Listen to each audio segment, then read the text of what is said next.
দরং জেলায় এতটুক ডাক্তার থাকার পরও বরপাড়া থেকে আসা জাহাঙ্গীর আলম মিয়া ভাই তিনি কিভাবে পায়খানার জন্য সকালবেলা বিড়ি না খাইলে পায়খানা ক্লিয়ার হয় না দাদা। আমার কাছে আসেন, আমার মজমাতে বসবেন, আমি নিজে হাতে আপনার গাছরা দিয়ে ওষুধ বানাই আপনাকে খাওয়াইয়া দিব। রাত্রিবেলা ঠান্ডা পানি পেট বুঝাই করে খাবেন, সকালবেলা লেট্রিনে যাবেন, 3.5 কেজি পায়খানা করবেন। আপনার 5টা মিনিট দাঁড়ান, আমি আপনার কাছে যাব। আমার কাছে 5 মিনিটের ভিতরে চলে আসলো।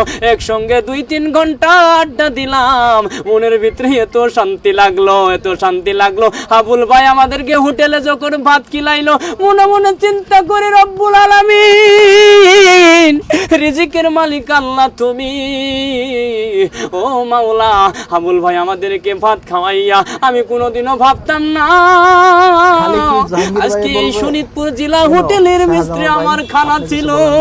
আর গাইস আরো একটা কথা, মানুষ দেখলে বোঝা যায় না যে কার ভিতরে কি ধরনের প্রতিভা থাকে। এই যে যারা আমাকে স্টুডিও, এই স্টুডিওর বিষয়ে